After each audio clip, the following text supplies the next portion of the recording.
Subscribe करें और bell दबाएं ताकि कोई खबर रह न जाए।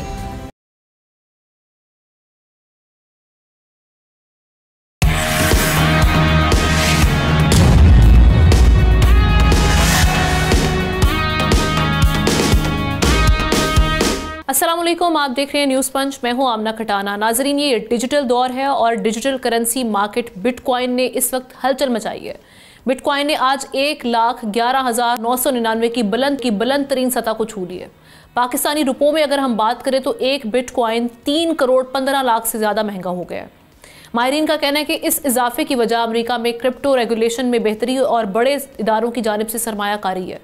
दुनिया के मुख्तलिफ ममालिक की क्रिप्टो करेंसी में दिलचस्पी बढ़ रही है। एल सल्वाडोर ने इसे अपनी कानूनी करेंसी में शामिल किया हुआ है। अगर हम पाकिस्तान की बात करते हैं तो यहाँ पर इस हवाले से क्या डेवलपमेंट्स हो रही है ये आपके सामने रखते हैं। विफाकी काबीना की मंजूरी के बाद सदर आसिफ अली जरदारी ने वर्चुअल एसेट एक्ट जो है 2025 उसकी तौसीक कर दी है, जिसके तहत Pakistan virtual assets regulatory authority PVARA कायम की जा रही है, जो एक खुद मुख्तार विफाकी इदारा होगा। अब इसका मुल्की मईशत पर किस हद तक असरात इसके मुरतब हों, फ़ायदा हो सकता है एक आम आदमी को, और ये कितनी हौसला अफजा है, इसी हवाले से हमने बात करने के लिए इनवाइट किया है आज एहतशामुल हक साहब जो कि सीनियर एनालिस्ट हैं, उनके साथ साथ फ़ारूक सलीम साहब को इकोनॉमी एक्सपर्ट हैं। दोनों को वेलकम करते हैं प्रोग्राम में। फ़ारूक साहब, सबसे पहले तो पाकिस्तान में जो डेवलपमेंट हुई है इस पर आपका कॉमेंट ही कितना हौसला अफजा है, और उसके साथ साथ बिटकॉइन में जो सर्च देखा गया है इसके हवाले से ज़रा बताइएगा कि मज़ीद क्या फैक्टर्स जो हैं वो असरअंदाज होते हैं इस मार्केट पर, और ये दूसरी मार्केट से कितनी मुख्तलिफ है। जी, मेरा ख्याल है दो या तीन सवाल छुपे हुए हैं आपके पहले वाले सवाल में।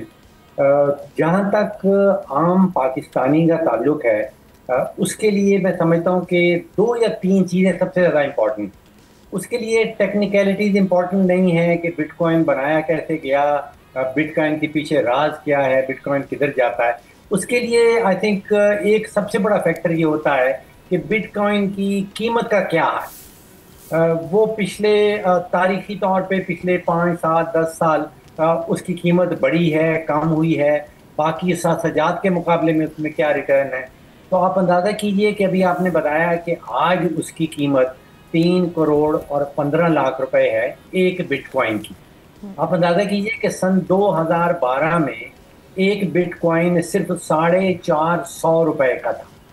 तो आप सोचिए 2012 में 450 रुपए का बिटकॉइन, फिर 2018 में वो तकरीबन 12 लाख रुपए का हो गया, और 2021 में 80 लाख रुपए का था, और आज 2025 में जैसे आपने बताया 3 करोड़ और 15 लाख रुपए का हो गया।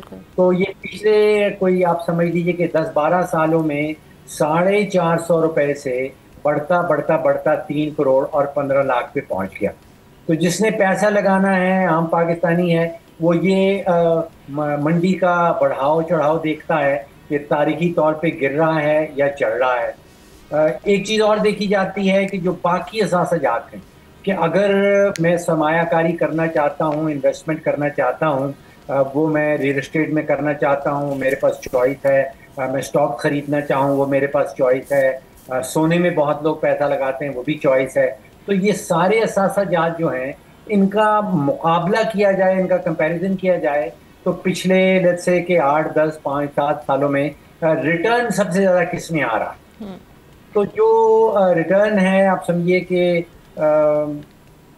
स्टॉक्स के अंदर दुनिया भर में या अमेरिका में ख़ास तौर पे जो रिटर्न है वो तकरीबन 10% सालाना आ रहा है पिछले 5-6 साल की अगर एवरेज गिनी जाए।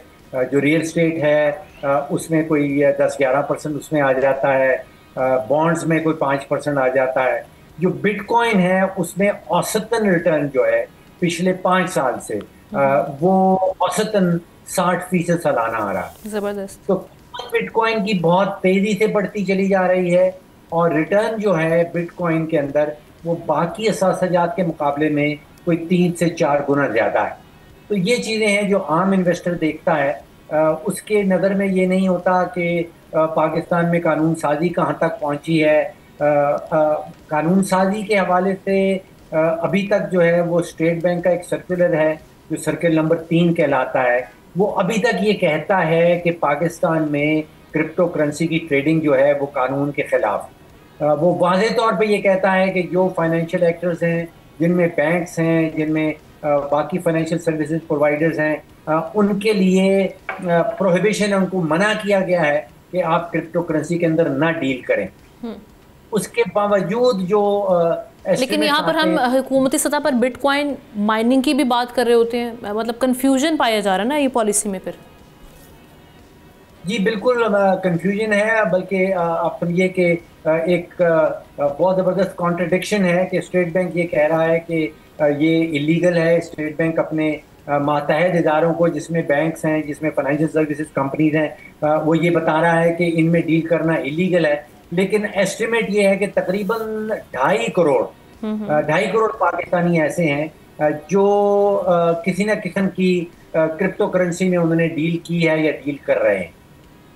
ठीक, एहतशाम साहब आप क्या देख रहे हैं पाकिस्तान में ख़ासतौर पे बिटकॉइन का जो मुस्तकबिल है और इस मार्केट का, और साथ ही साथ ये तो नहीं होने वाला कि यहाँ पर भी अब टैक्स का सिस्टम शुरू कर दिया जाएगा जी, इस पर भी टैक्स लगा दिया जाए? आमना, ये मेरा ख्याल है जो आखिरी जुमले से बात करते हैं, जो अभी आपने भी बात की और डॉक्टर साहब ने भी कमेंट किया है बिटकॉइन माइनिंग, वो इसके हवाले से कहा जा रहा था कि जी पाकिस्तान में बिजली जो है ना वो सस्ती हो जाएगी। और इसको आप देख लें, अभी जो लेटेस्ट इतलात हैं ये कि IMF ने इसको अपोज कर दिया कि जी हम इस तरह बिजली की कीमत कम नहीं करने देंगे।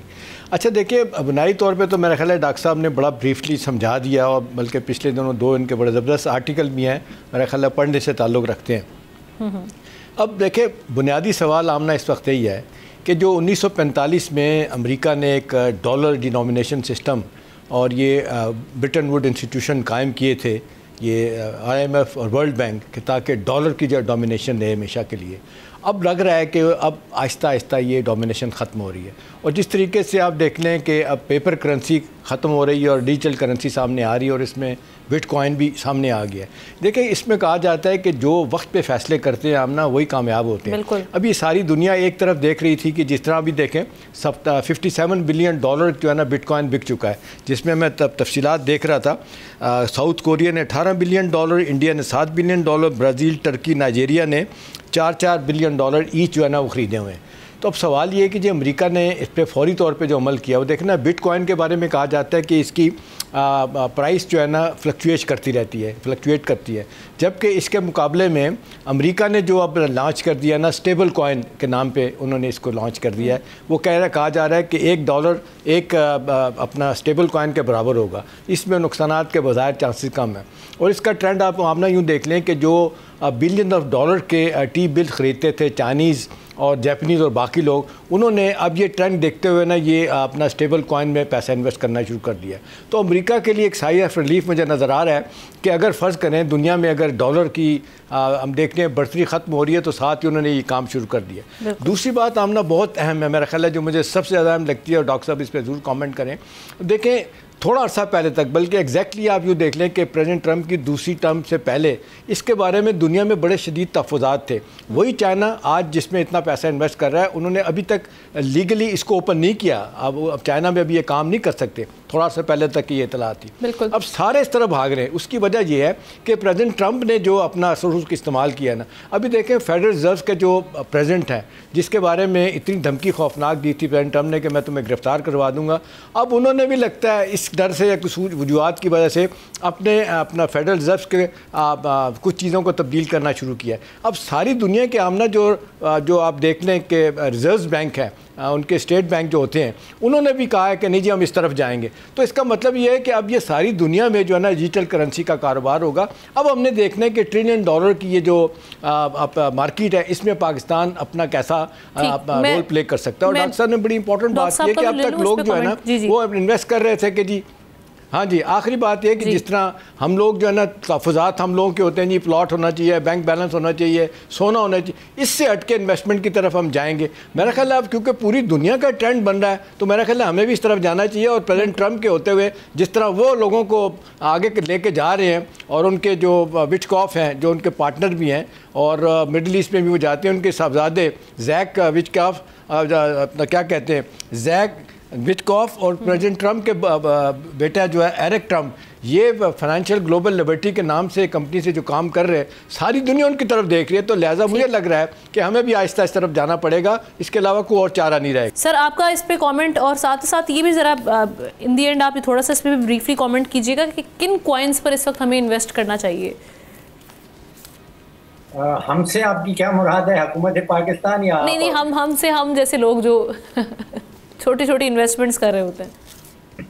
देखिए, इस वक्त जिस तेजी से बिटकॉइन की, जिसको कहते हैं मार्केट कैपिटलाइजेशन, वो लगभग 2000 अरब डॉलर की हो गई है। 2 ट्रिलियन डॉलर की उसकी कैपिटलाइजेशन हो गई है। सबसे बड़े बायर जो हैं वो कहलाते हैं एक्सचेंज ट्रेडेड फंड्स। उन्होंने कोई 140 अरब डॉलर बिटकॉइन के अंदर लगाया है। बड़ी बड़ी जो दुनिया की कंपनीज हैं, जिसमें माइक्रो स्ट्रेटजी है, जिसमें टेस्ला है, वो तकरीबन 85 से 90 अरब डॉलर की बिटकॉइन खरीद चुकी है।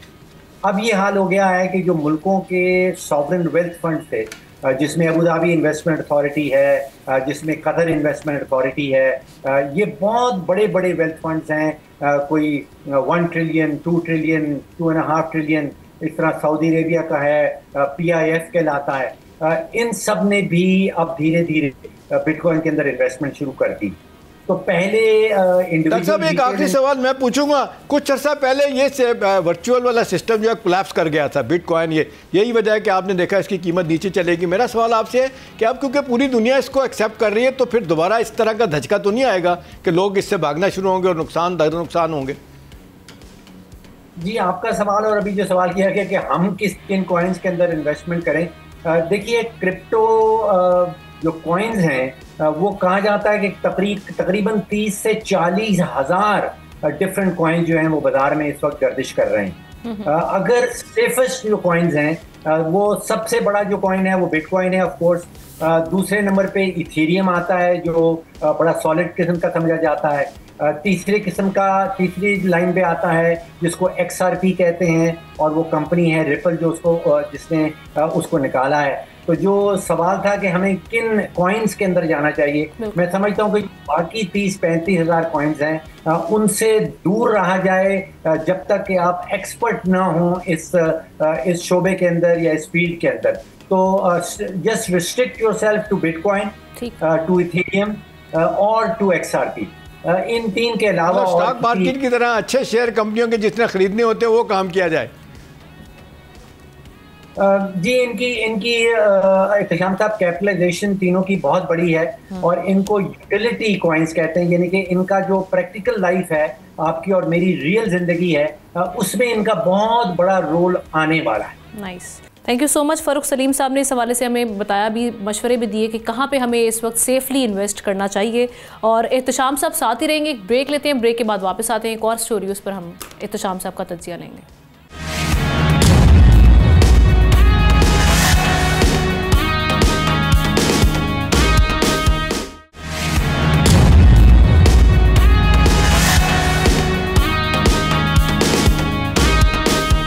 वेलकम बैक नाजरीन। एशियाई तरक्याती बैंक ने पाकिस्तान की मुआशी बहाली को लाहक संगीन खतरात की निशानदही की है, जिनमें सियासी गैर यकीनी सूरत हाल, सिक्योरिटी इशूज़ और एक्सटर्नल शॉक्स शामिल हैं।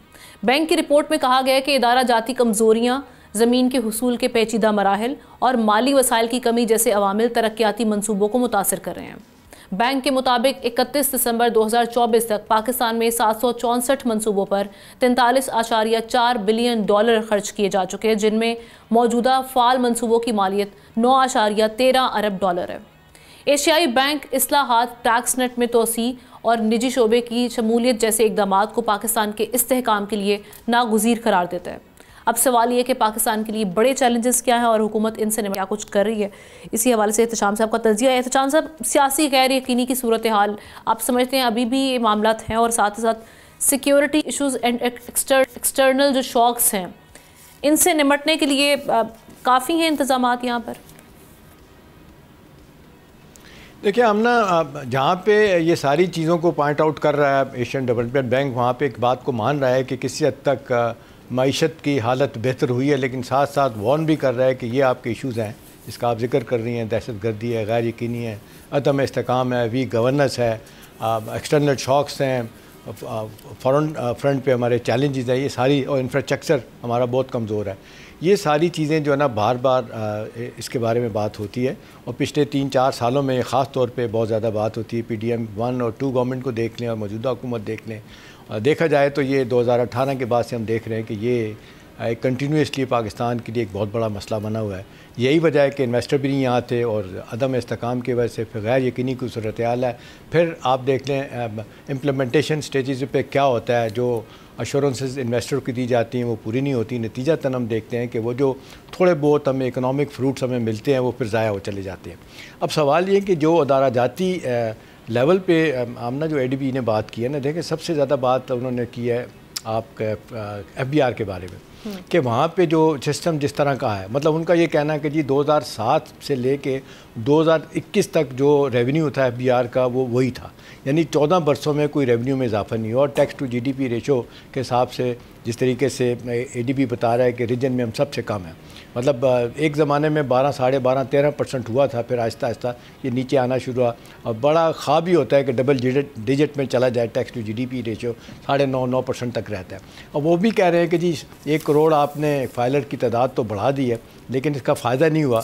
उसकी वजह है कि टैक्स नेट में लोग जो आ तो गए, लेकिन टैक्स उन्होंने अदा नहीं किया या कम अदा करते हैं। इसके लिए वो कहते हैं कि जी आपको जो रिफॉर्म्स करनी है, सारी दुनिया आपको कह रही है रिफॉर्म्स करें, टैक्सेशन के निज़ाम को आप बेहतर करें, इसको आसान बना दें इसको, और फिर ये टैक्स बेस की जो बढ़ाने की बात है, इसका तरीक़ाकार आपने तय नहीं किया। सारे स्टेक होल्डर को बुलाएं, बिठा के बात करें।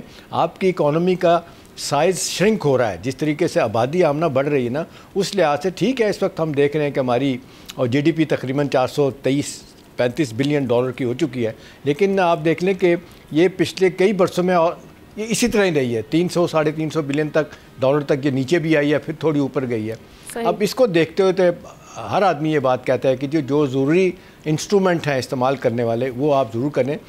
सबसे पहले कहते हैं कि जो अदारों में स्ट्रक्चरल तब्दीलियाँ आनी चाहिए, स्ट्रक्चरल रिफॉर्म्स आनी चाहिए, वो नहीं आ रही।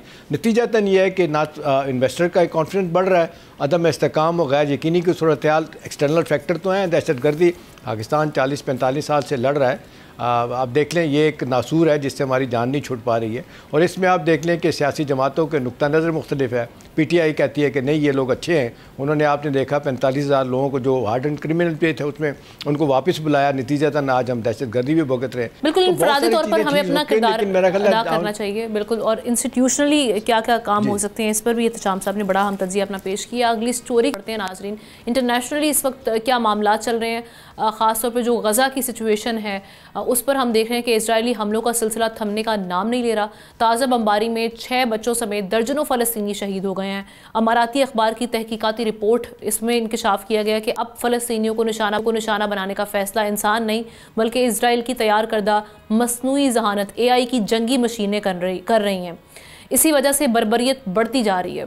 दूसरी जानिब इजरायली आर्मी चीफ ने इशारा दिया कि गज़ा में जंगबंदी के लिए हालात साजगार हैं और हमास ने भी दोहा मुज़ाकरात में बड़ी लचक का मुजाहरा की है। नेतन्याहू ने 60 दिन की जंगबंदी, सीज़ फायर और आधे मग़वियों की वापसी को मौका करार दिया है, मगर पसे पर्दा अमरीकी सदर से नेतन्याहू की मुलाकात फ़लस्तीनियों को बेदखल करने के मंसूबे को हतमी शक्ल देने के लिए थी। नेतन्याहू के बकौल अमरीका साथ मिलकर वो ऐसे ममालिक की निशानदही कर रहे हैं जहां बेदखली के बाद फ़लस्तीनियों को आबाद किया जाएगा। अब सवाल ये कि क्या इस्लामी ममालिक इजराइल और अमरीका को इस मंसूबे पर अमल करने देंगे या पहले की तरह तो से काम लिया जाएगा, क्योंकि अभी जो हम प्रेसिडेंट ट्रंप उनकी हालिया स्टेटमेंट देख रहे हैं वो तो ये कह रहे हैं कि जो उनका मिडल ईस्ट का दौरा था वो बड़ा कामयाब रहा और इर्द गिर्द के जो ममालिक हैं उनको कोई मसला नहीं होगा अगर वो डिस्प्लेसमेंट वाले अपने प्लान पर अमल दरामद करते हैं। इसी पर एहतशाम साहब के साथ हमें हामिद खान अल-मशरकी साहब ने भी ज्वाइन किया है, इंटरनेशनल अफेयर्स एक्सपर्ट हैं, आपको प्रोग्राम में वेलकम कहेंगे। हामिद साहब, ये ट्रंप नेतन्याहू मीटिंग, इसमें से क्या सीज़ फायर के हवाले से आप क्या समझते हैं कि क्या पेशरफ्त हुई है और किस हद तक अब इम्कानात हैं कि ये सीज़ फायर हो सकती है? क्योंकि जो मंसूबे लग रहे हैं, अज़ाइम लग रहे हैं, वो तो बड़े ख़तरनाक लग रहे हैं मगरिब में भी, बल्कि ग्लोबली हम देख रहे हैं कि जब इस पर हम तज्ज़िये सुनते हैं वो भी कहते हैं कि अगर इन्होंने सीज़ फायर करवानी है ट्रंप साहब ने तो बड़ा आसान है, प्रेस किया जा सकता है इसराइल को टू एंड द फाइटिंग, लेकिन वो ये काम करना नहीं चाह रहे। देखिए, बड़ा वाज़े तौर पर इंतहाई खतरनाक अज़ाइम नजर आ रहे हैं। नेतन्याहू और ट्रंप के गठजोड़ के इंतहाई खतरनाक मुस्तकबिल के मंसूबे हैं, जिसके अंदर ना सिर्फ ग्रेटर इसराइल को अमली जामिया पहनाने की बात हो रही है, वहीं पर इब्राहिम अकॉर्ड के नाम के ऊपर बहुत सारे मुसलमान ममालिक को जबरदस्ती इसराइल को तस्लीम कराने की नापाक साजिश हो रही है। वहीं पर इब्राहिम अकॉर्ड के नाम के ऊपर मुसलमान ममालिक के साथ साथ जो बाकी दुनिया का जो रद्द अमल है वो भी अभी तक कोई ऐसा नहीं नजर आ रहा जो कि जिसके ऊपर कोई बड़ी नजर आए कि मुजाहमत होगी, और ये बड़ा जरूरी है। ये अंग्रेजी का एक मुहावरा है, टुडे नाउ और नेवर, आज या फिर कभी नहीं पे मामला आ गया है। गजा के मुसलमानों को बेदखल करने का जो मंसूबा है, जिसके अंदर 5 लाख लोगों को कैश पैसे देने की बातें हो रही हैं, 10 लाख को जबरदस्ती धकेल देने की बातें हो रही हैं, और उसके साथ साथ हमास जिस तरह से दिखाया जा रहा है कि हमास 80-90% जो है वो तोड़ फोड़ का शिकार है, और अब उसके अंदर ऐसा नहीं रहा कि वो मुजाहमत कर सके। इस सारी सूरत हाल के अंदर वो 2 रियासती मंसूबा जो फलस्तीन की रियासत बनाने का था वो कहीं गुम होता हुआ नजर आ रहा है। बात हो रही है कि मगरबी लेकिन गजन्स हैं उनकी जानिब से फिर वो कहा गया कि जी जितनी भी डेथ्स हो रही हैं, वो जितनी भी डिस्ट्रक्शन है, ये जो 2.3 मिलियन की पॉपुलेशन है वो वहां से नहीं जाना चाहती और ना वो यहाँ से जाएगी। कट जाएंगे लेकिन नहीं जाएंगे नहीं। देखिए, गजा के अजीम लोग जो हैं वो किबला अव्वल की हिफाजत के लिए मुस्कुरा कर अपनी जानें दे रहे हैं। गजा के लोग जो हैं वो क़यामत के दिन अल्लाह के नबी सल्लल्लाहु अलैहि वसल्लम से इन 54 मुसलमान ममालिक के गरेबानों पर हाथ उठाएंगे और पूछेंगे कि ये 1.5 अरब मुसलमान कहाँ थे जब 23 लाख गजा के मुसलमान जो हैं वो बदतरीन तरीके से शहीद किए जा रहे थे। गजा के मुसलमान पूरी दुनिया और पूरी उम्मत के मुसलमानों की जंग लड़ रहे हैं और वो अपने अज़म पे कायम है। लेकिन मैं आपको दुनिया का मंसूबा बता रहा हूँ, इसराइल जो है वो मगरबी किनारे को खत्म करके मुस्तकिल तौर पर इसराइल का हिस्सा बनाने जा रहा है। जो नौ आबादियाती हैं या जो इसराइली आबादकार हैं वो पिछले 3 महीनों में उन्होंने सबसे ज्यादा जो है वो कब्जे किए हैं इस फलस्तीनी प्रॉपर्टीज के ऊपर। सूरत हाल इंतहाई खतरनाक है, दुनिया को ना मीडिया को पता चल रहा है ना दिखाई जा रही है। और आप ये बात कर रही हैं, खुद जो इसराइली अखबारात हैं वो भी इस बात पे अब लिख रहे हैं कि 1 लाख से गजा के लोगों को शहीद किया जा चुका है। बात यह है कि ये मंसूबा इंतहाई खतरनाक है। अमन के नाम के ऊपर दरअसल अब एक ऐसी ग्रेट गेम की जा रही है जिसको समझना होगा और किसी को आगे आना होगा। एहतशाम साहब, ये जो अज़ाइम है इसके साथ आपको सीज फायर कामयाब होती हुई दिखाई दे रही है, सीज फायर हो जाएगी? और साथ ही साथ ये इस पर भी ज़रा कमेंट कीजिएगा, ये जो दूसरे ममालिक की बात कर रहे हैं ट्रंप साहब, मिडल ईस्ट का जो टूर किया गया था सऊदी अरब का और बाकी ममालिक का, वो वाकई उनका कामयाब हो चुका है? उनको कन्विंस कर लिया गया कि जी ये हमारे अज़ाइम है, हम ये करने जा रहे हैं, और वो ममालिक अब ऑन बोर्ड हैं? देखिए आमना, इसमें कोई शक नहीं है कि एथनिक क्लिनजिंग के बाद टेरिटोरियल क्लिनजिंग बड़ी तेज़ी के साथ हो रही है और गज़ा के लोगों को मजबूर किया जा रहा है कि छोड़ के चले जाएं, कभी धमकी के साथ, कभी उनको ड्योर किया जाता है। कभी आपने देखा कि जिस अंदाज से प्रेसिडेंट ट्रंप ने कहा था कि जी हम राइवेरिया ऑफ मिडिल ईस्ट बना देंगे गज़ा को, फिर बड़ी तनकीद हुई थी, पीछे हट गए थे। अभी देखें इंपॉर्टेंट बात आमना ये है कि अभी परसों जो मुलाकात है नेतन्याहू की प्रेसिडेंट ट्रंप के साथ हुई थी, वहाँ पे कोई जॉइंट कम्युनिके नहीं इशू हुआ, कम्युनिके इसके हवाले से। और कहा जा रहा है कि जो न्यूयॉर्क टाइम की रिपोर्ट में देख रहा था उसमें बताया गया था जी कोई जिसको कहना चाहिए कई हवालों से दोनों के दरमियान तस्फिया नहीं हुआ, कोई जिसको कहते हैं एक पेज पे खड़े होने वाली बात नहीं थी, नतीजतन वो जॉइंट कम्युनिके इशू नहीं किया गया। अब सवाल ये कि इसके बाद इससे आगे कहाँ जाना है। लेकिन ना जिस बुरे तरीके से वहाँ पे इज़राइल को इस लिहाज से तो शिकस्त हुई है कि आज इज़राइल के अखबारात भी कह रहे हैं, लोग भी कह रहे हैं कि हमास को तो शिकस्त नहीं कर सके। आज भी आप देखते हैं कि उनका कहा जा रहा है कि जो 200 लोगों को आप किडनैप करके ले गए थे, अभी 100 से ज़्यादा लोग कहा जा रहा है कि शायद उधर ही हैं, कुछ लोग मर गए, उनको लिया गया। अब अमेरिका ने कुछ अपने 12-15 बंदे जो अमरीकी इजरायली थे उनको तो छुड़ा के ले गए, बाकी वहीं पे हैं। तो लोग सवाल तो कर रहे हैं कि जंग तो नहीं जीती आपने, लेकिन ये बात आमना ज़मीनी हक़ाइक़ ये बता रहे हैं कि जितनी तेज़ी के साथ उन्होंने अहदाफ इसराइल ने अपने हासिल किए हैं। वो कहते हैं 11 साल लगे थे हमने शाम से लेके ईरान के साथ जो लड़ाई की है, बीच में आप देख लें कुछ भी नहीं रहा, हमास भी नहीं रहा, हिजबुल्लाह भी नहीं रहा, आप यमनी भी नहीं रहे, हुसी भी नहीं रहे, और जिसको कहा जाता है कि वो जो वहाँ थे अलावाती लोग थे अपना सीरिया के, वो भी नहीं रहे। अब सवाल ये कि उनके लिए तो मैदान, इसराइल के लिए तो मैदान बड़ा खुला है। अब इसके लिए एक ही चीज़ थी कि हमारी जो मिडिल ईस्ट की हुकूमतें हैं वो इसको अपोज करती, माजरत के साथ। खास तौर पे हमारे जो अमीर इस्लामी ममालिक हैं जिनके पास वसाइल हैं, जो बात में वजन है। शॉर्टली हामिद साहब, अगर तो अज़ाइम तो सबके सामने रिपीट भी कर दिए उन्होंने कि जी हमें डिस्प्लेसमेंट करनी है, अगर हॉस्टेजेस रिलीज़ नहीं करता हमास तब भी यही सिचुएशन बनी, और अगर रिलीज़ कर देते तब भी इन्होंने डिस्प्लेसमेंट करनी है, यानी गज़न्स को उनकी ज़मीन से निकाल कर, ये जो डाकू आकर वहाँ पे घुस बैठे हुए हैं इजरायली, इन्होंने वहीं पर आकर उसको अपनी ज़मीन बनाना है। तो फिर क्या फ़ायदा है, फिर तो हॉस्टेज रिलीज़ ना करें इस पर हमास। देखिए, बात यह है कि हॉस्टेजेस रिलीज कराना नेतन्याहू का मकसद ही नहीं है। अगर उसका मकसद ये होता तो वो आज साल पहले ही मुज़ाकरात को कामयाब कर लेता। उसका मकसद ही गजा की तबाही, ज्यादा से ज्यादा लोगों को वहां कत्लेआम और उनको मजबूर करना कि वो जगह छोड़ दें। ये जो यहूदी हैं, ज़ायनिस्ट हैं, इनके नजदीक अपने 150 लोगों का इस तरह हॉस्टेज हो जाना और उनको ना छुड़वाना इतनी बड़ी अहमियत नहीं रखता। गो के उसके ऊपर पब्लिक प्रेशर बहुत है, गो के तल अबीब पे मुजाहरे हुए हैं। लेकिन मैं आपकी बात समझता हूँ और एग्री करता हूँ कि अब मामला वहां पहुंच गया है जहां हॉस्टेजेस तो सिर्फ एक बहाना रह गए हैं, और इसको सिर्फ हमास जो है वो एज ए टूल तो यूज कर सकती है लंबा करने के लिए, सीज फायर को या कोई फायदा उठाने के लिए। लेकिन इसके ऊपर अगर हम समझे इसराइल रुक जाएगा या इसराइल अपने मकसद से पीछे हट जाएगा तो ये मुझे मुमकिन नजर नहीं आ रहा। इसराइल को रोकना या हटाने का वाहिद तरीका दो स्टेट सोल्यूशन आमना मेरा ख्याल है ये खत्म नहीं होना चाहिए। वेस्ट इस वक्त खड़ा है कि जी 2 स्टेट होना चाहिए, लेकिन ये सिर्फ हम बातों के हद तक देखते हैं। यही वाहिद सॉल्यूशन बिल्कुल बैनुल-अक़वामी तौर पे भी जो इस पर आता है 2 स्टेट सॉल्यूशन के हवाले से बातें तो होती हैं, लेकिन अभी तक इसका कोई हल निकलता हुआ हमें दिखाई नहीं दे रहा। Thank you so much Hamid Khan अल-मुशरकी साहब और एहतशाम साहब। इसके साथ ही हम एक ब्रेक लेते हैं, ब्रेक के बाद वापस आते हैं, दीगर अहम स्टोरीज उन पर हम डिस्कस करेंगे।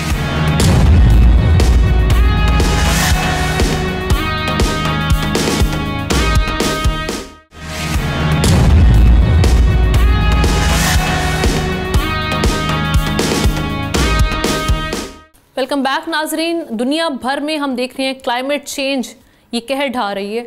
कहीं तूफ़ानी बारिशें मौत बांट रही हैं, कहीं सैलाब सब कुछ बहा के लेके जा रहा है, तो कहीं हम देख रहे हैं कि हीट वेव ने इंसानों की सांसें छीन ली हैं। पाकिस्तान में 26 जून से 8 जुलाई तक मानसून बारिशों के नतीजे में 80 से ज़्यादा अफराद अपनी जानों से हाथ धो बैठे हैं। भारत की रियासत हिमाचल प्रदेश में लैंड स्लाइडिंग और शदीद बारिशों ने भी 80 जानें निकल ली हैं। अगर हम यूरोप की बात करें, वहाँ पर हीट वेव ने सिर्फ 10 दिनों में 2300 अफराद की जान ले ली है, जबकि फ्रांस के शहर मार्सेल में भड़कती आग ने हज़ारों एकड़ जंगलात को राख कर दिया। अमरीकी रियासत टेक्सास में बारिशों और सैलाब ने 119 अफराद को मौत के मुंह में धकेल दिया है। दुनिया के हर कोने में मौसम अब जिंदगी नहीं मौत का पैगाम लेकर आ रहा है। क्या ये सब मौसमियाती तब्दीलियों का इंतबाह है, और इस मौसमियाती बहरान से इंसान कैसे निपट सकते हैं? इसी पर बात करने के लिए हमारे साथ मौजूद है आफिया सलाम साहिबा, इन्वायरमेंटल एक्सपर्ट हैं। आपको प्रोग्राम में वेलकम कहेंगे। आफिया साहिबा, देख रहे हैं हम कि क्लाइमेट चेंज वैसे तो दुनिया भर को मुतासर कर रहा है। अमेरिका जैसा मुल्क उससे हम देख रहे हैं कि वो नहीं बच सका, लेकिन अगर हम खालिस्तन अगर हम पाकिस्तान की बात करते हैं तो पाकिस्तान क्लाइमेट चेंज से सबसे ज़्यादा मुतासरा मुल्क है। इसके लिए हम देख रहे हैं कि बहुत सारे थ्रेट भी हैं जिनसे निपटने के लिए आप समझते हैं कि पाकिस्तान की तैयारी पूरी है, किस हद तक तैयारी है? देखिए, आपने खुद ही 2 सवाल एक साथ करके उसका जवाब दे दिया कि अगर पूरी होती तो आपको दूसरा ना पूछना पड़ता। पूरी तो नहीं है। देखिए, दुनिया में कहीं पूरी नहीं है। क्लाइमेट चेंज का मतलब ये है कि ये कोई एक चीज से दूसरी चीज में चेंज नहीं हो गया, ये मुस्तकिल चेंज होता चला जा रहा है, और ये इंसान की ही वजह से हुआ है। ये अब इस बात पे सारी साइंस मुत्तफिक है, इसीलिए इसको एंथ्रोपोसीन आजकल के अहद को कहा जाता है। एंथ्रो का मतलब इंसान।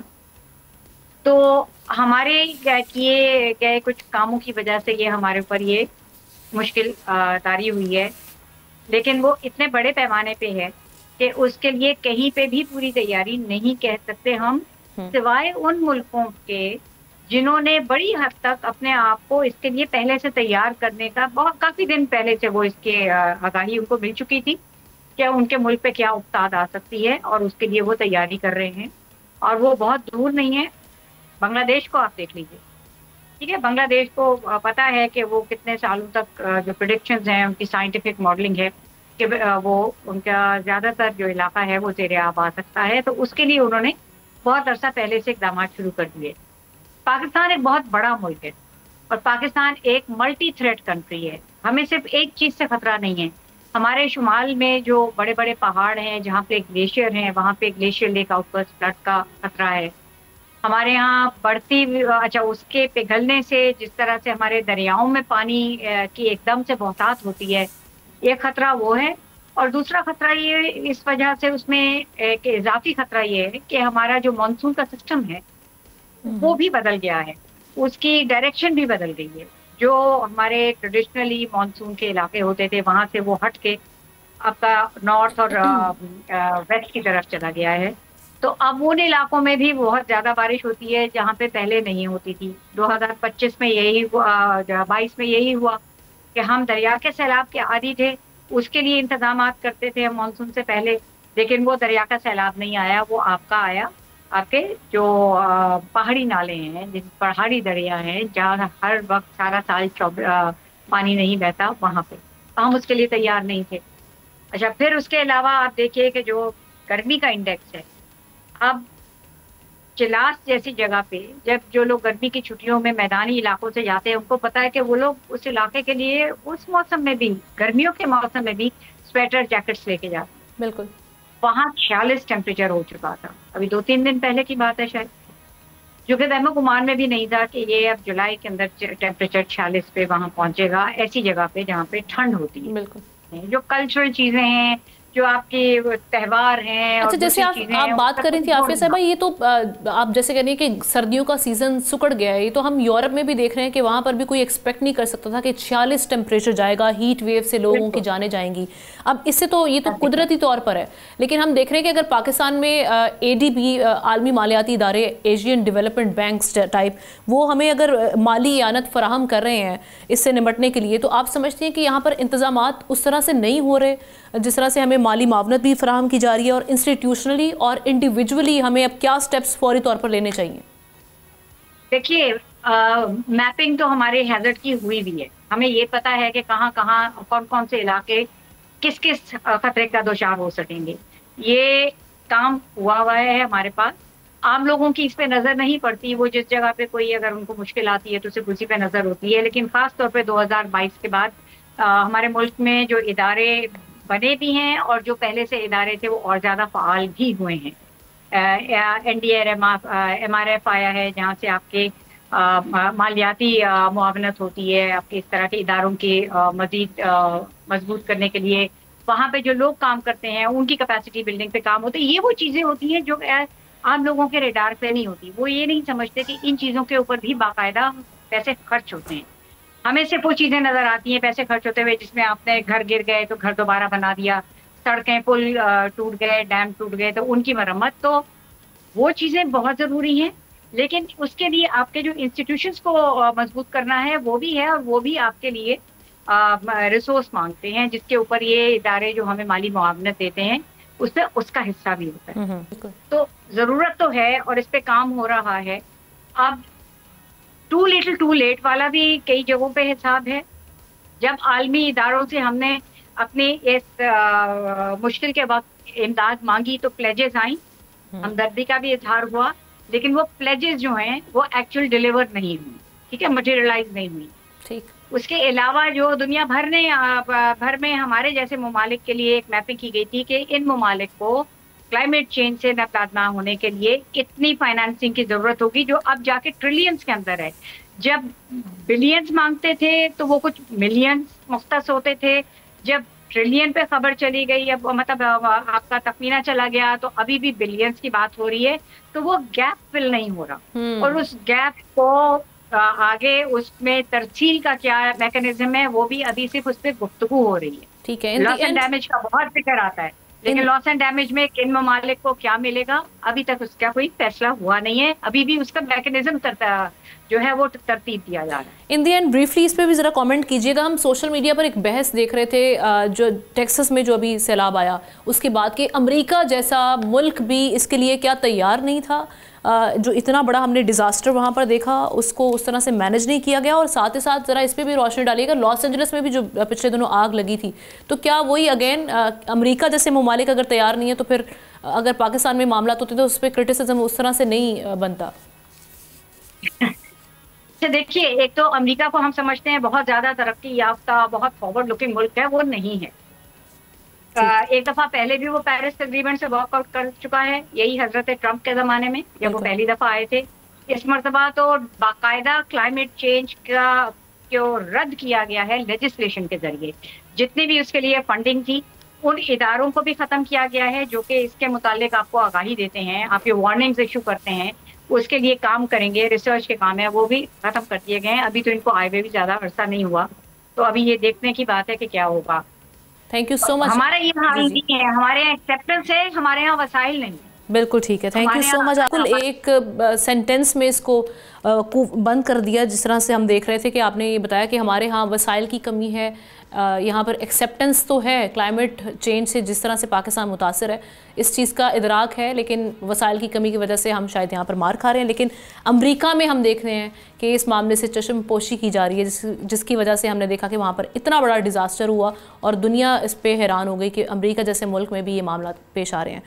आगे बढ़ते हैं, प्रोग्राम के आखिर में एक हम बहुत ही हॉरिबल ट्रेजेडी हुमैरा असगर उसके केस के हवाले से बात करते हैं। दुनिया नाजरीन इस वक्त नफ्सा नफसी और माशरे की बेहिसी की इससे बदतरीन मिसाल पर हैरान है कि एक ऐसी शख्सियत जिसके फेसबुक पर फॉलोअर्स 5,85,000 और इंस्टाग्राम पर फॉलोअर्स की तादाद 7,11,000 थी, उसकी एक एक पोस्ट पर हज़ारों लाखों लाइक्स आते थे।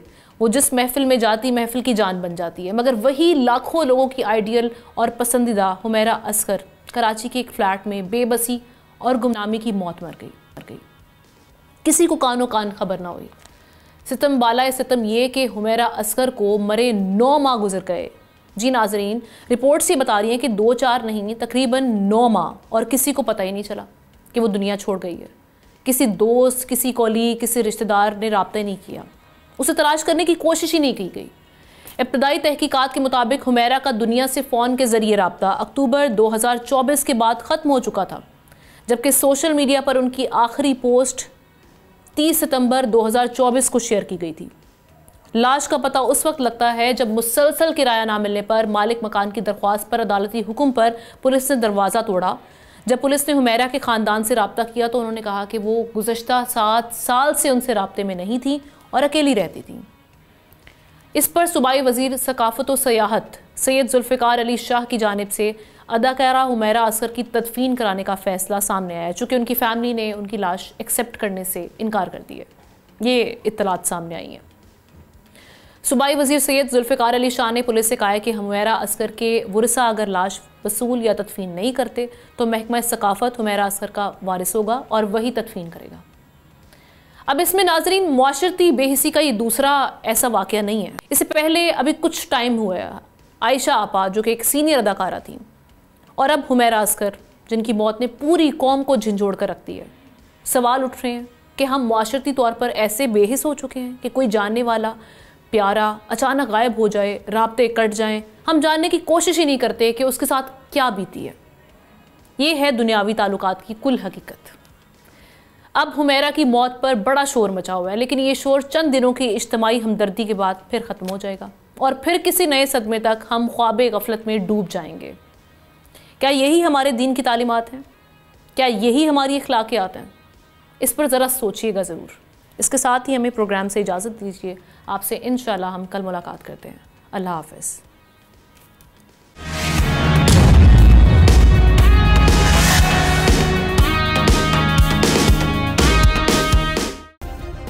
सब्सक्राइब करें और बेल दबाएं ताकि कोई खबर रह न जाए।